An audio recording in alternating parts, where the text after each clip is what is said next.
손효숙 증인이 이사장으로 있는 글로리 사회적 협동조합이 24년 2월에 한국과학창의재단이 시행한 일본학교 프로그램 운영사업 주관기관 사업 공모에 지원한 바가 있으시잖아요. 지원했죠? 24년 2월에. 예, 지원을 했는데 선정되진 않았어요. 그렇죠? 네. 그 글로리 조합이 제출한 사업 계획서를 보니까 굉장히 부실했어요. 평가 배점 10점을 차지하는 사업비 계획 항목은 빵점 맞으셨어요. 그 결과 지원 기관이 총 54개 중 꼴찌에서 세 번째 52등이었는데 창의재단 심사위원들이 공정하게 평가한 거로 보여집니다.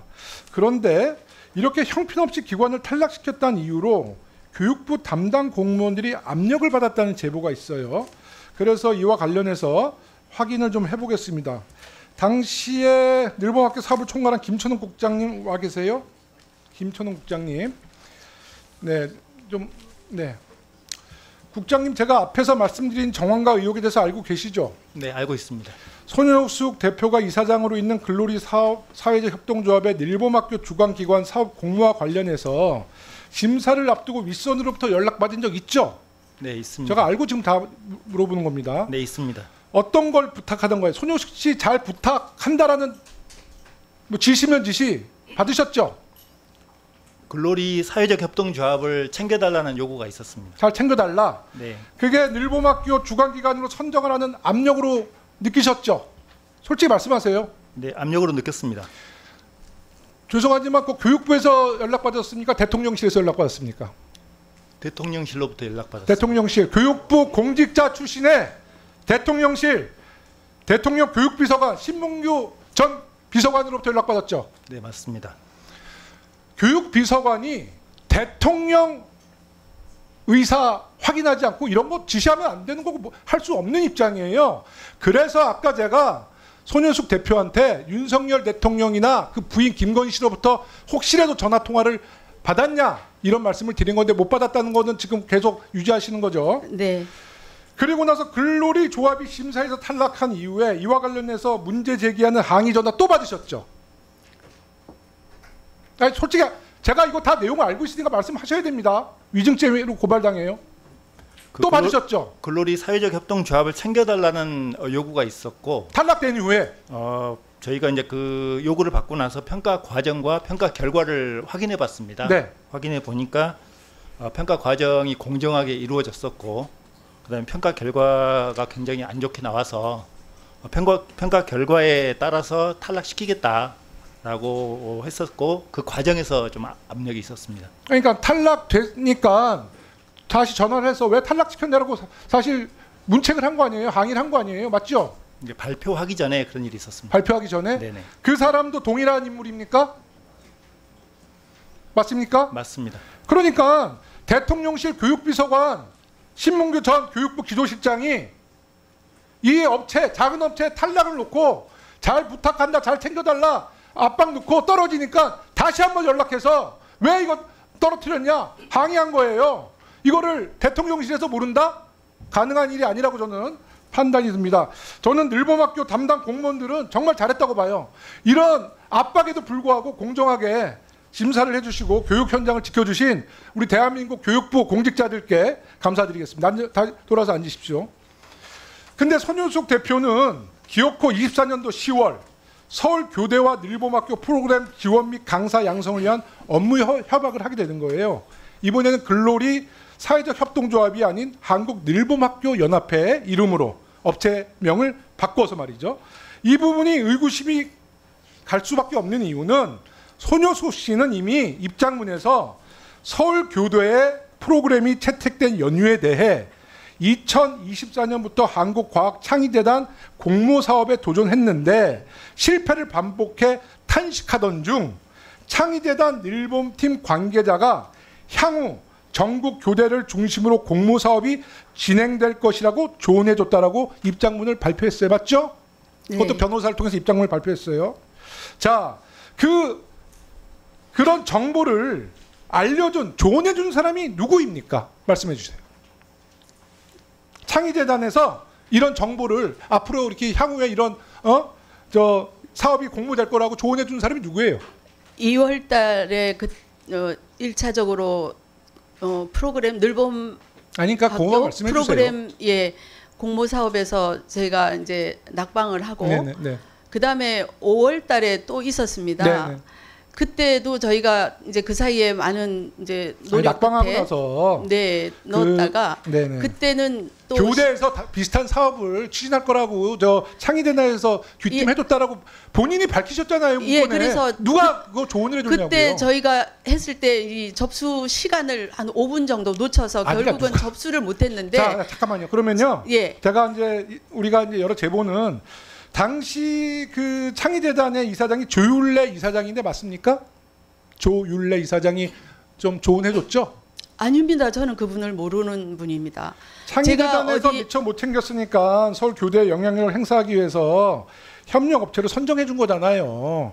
아닙니다. 자, 좋습니다. 그러면 조율래 전 창의재단 이사장은 MB 정권에서 이조 장관 재임 시 차관을 역임한 분이에요. 이조 장관이 혹시 조율래 이사장에게 이와 관련돼서 연락받은 적 있어요? 전혀 없습니다. 그러면 이수정 정책자문관을 통해서 지시한 바 있습니까? 없습니다. 없으세요? 네. 자, 이수정 교수님 마이크 좀 잡아주시고요. 제가 진짜 많은 제보를 다 까발리고 싶은데 제가 좀 절제해서 말씀드립니다. 자, 손효숙 씨한테 서울 교대와 업무 협약을 체결할 수 있도록 도와달라는 청탁 받으셨죠? 아니 받지 않았습니다.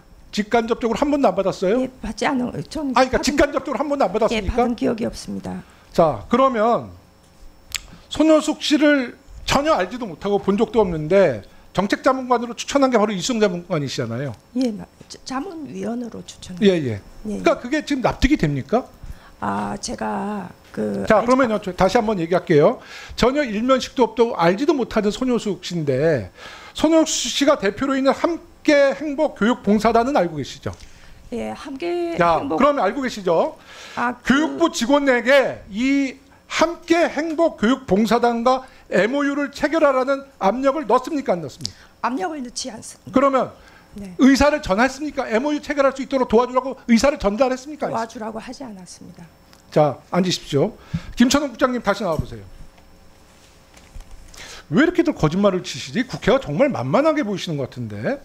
이수정 자문관으로부터 손효숙 대표의 단체와 MOU 체결하라는 지시 받았어요, 안 받았어요? 네, 작년 5월에 요구를 받은 적이 있습니다. 받으셨죠? 손효숙 대표가 국장님께도 직접 전화했죠.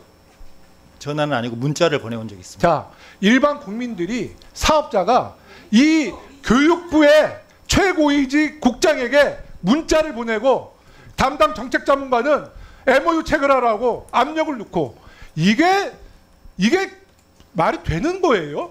그런데 의원님, 지금 모든 증언들이 다 거짓으로 밝혀주고 있고요. 답변할 잠깐만요. 시간을 네, 주십시오. 교수님 잠시만요. 예. 그래서 손효숙 대표가 국장님에게 그러면 직접 문자로 어떤 내용을 문자로 보냈어요? 먼저 본인 소개를 하고 네. 그다음에 그 제안할 게 있다고 해서 제가 답변을 하기를 우리 담당 부서 연락처를 알려주면서 그쪽으로 연락하라고 했습니다. 아니, 국장님 전화번호는 손효숙 대표는 어떻게 알았습니까? 이수정 자문관이 알려준 걸로 생각됩니다. 자, 이렇게 명확하게 이수정 자문관과 손효숙 대표의 관계, 대통령실의 압력, 이것을 방관했든 알았든 교육부 장관이 태도, 이것이 교육부가 대통령실이 직접 리박스쿨과 연관이 없다라고 어떤 국민들이 생각하겠어요. 앉아 계십시오.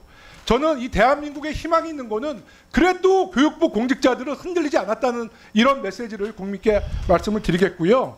이제 다음 이 질의가 다시 처음부터 돌아갔는데 정말 여기 계신 모든 증인들, 모든 증인들 좀 솔직했으면 좋겠습니다. 저는 오늘 이 순간에도 정말 이조 장관님 정말 무책임하게 저는 이조 장관님과 소통은 잘 됐다고 생각하는데 지금 이 순간에도 어찌됐든 도의적이든 아니든 이 무리를 일으키고 이 사태가 나면 국민께 사과 한마디는 해야 돼요. 아무도 사과하지 않습니다. 모두들 정당화되는 거예요. 이 교육이 정당한 교육이라고 다들 말씀하시는 건데 국민들이 평가할 문제지만 저는 정말 이러시면 안 된다고 봐요. 그리고 잘못한 거 있으면 솔직히 고백하고 죄송하다 국민께 사과하고 다시는 이런 일이 발생하지 않도록 재발 방지를 교육부가 마련해야죠. 이걸 조직적으로 이렇게 은폐하면 됩니까?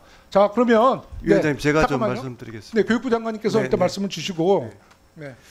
그래서 뭐 우리 교육부 직원에 대해서 이렇게 높게 평가해 주신 것에 대해서 먼저 감사드리고요.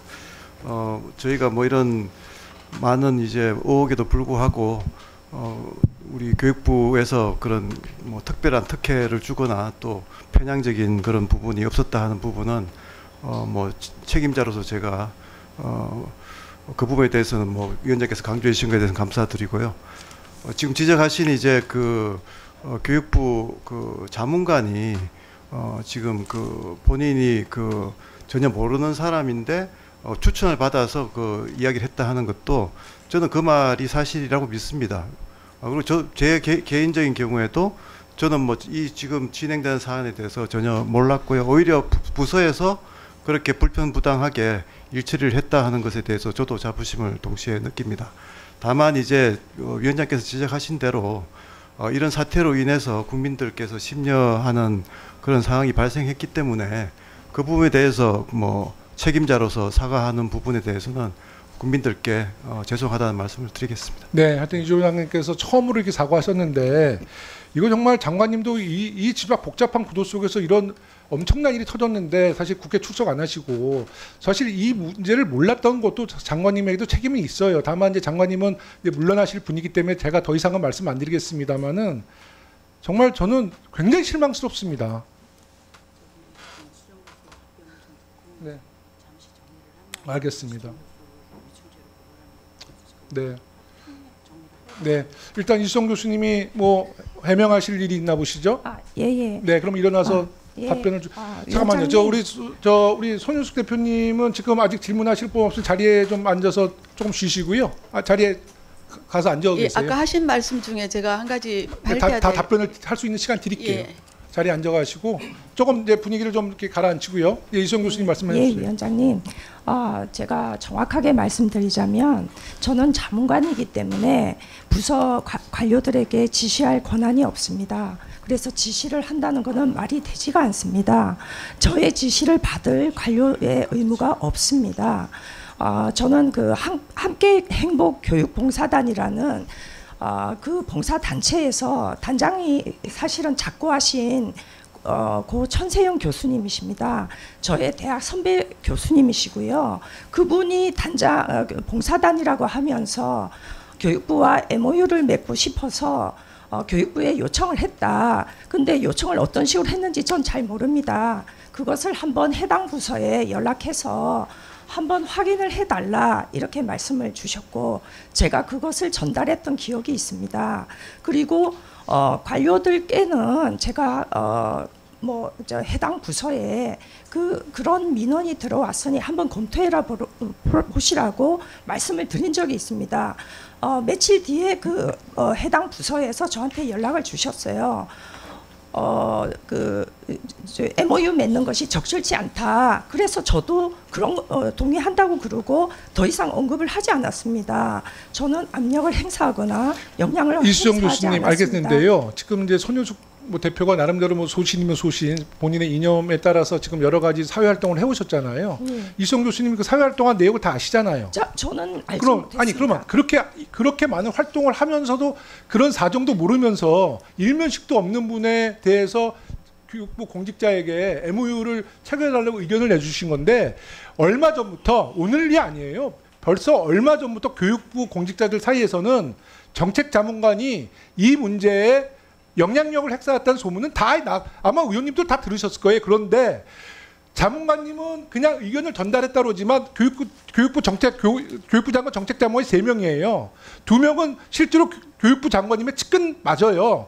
근데 본인은 측근이 아니라도 우리 공직자들이 생각할 때는 3명뿐만이 있는 교육부 정책자문관이 말씀 한마디 한마디가 압력으로 느낄 수 있으니까 우리 공직자 사회에서 압력 부분이라는 얘기가 나온 겁니다. 이런 부분은 본인은 아니라고 생각해도 느끼는 사람이 공직자들이 그렇게 느낀 건 그렇게 느낀 거예요. 그렇게 아십시오. 네. 하여튼 충분한 말씀은 제가 잘 경청했고요. 다음에 손윤숙 대표님 하신 말씀 주세요.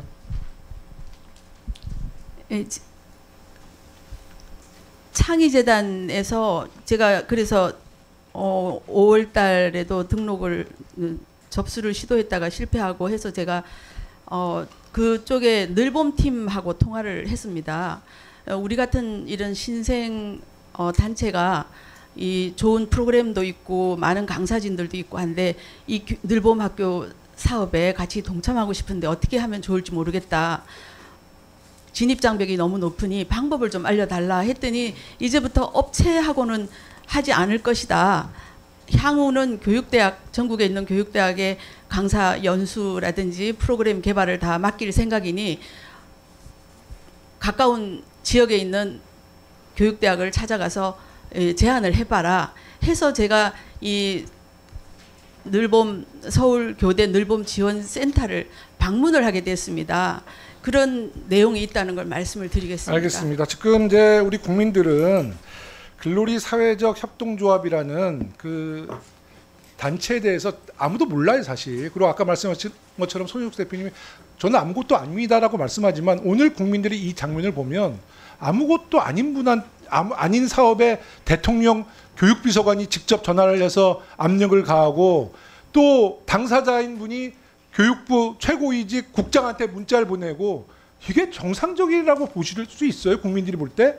엄청난 뒤에는 백그라운드가 있으니까 사업자가 국장한테 연락하고 교육부 장관, 정책자문관도 압력을 가하고 심지어는 대통령 교육비서관이 압력을 가하는 이것이 권력형 비리인 거죠, 사실. 안 그렇습니까? 하여튼 저는 이렇게 판단을 하고 있고요.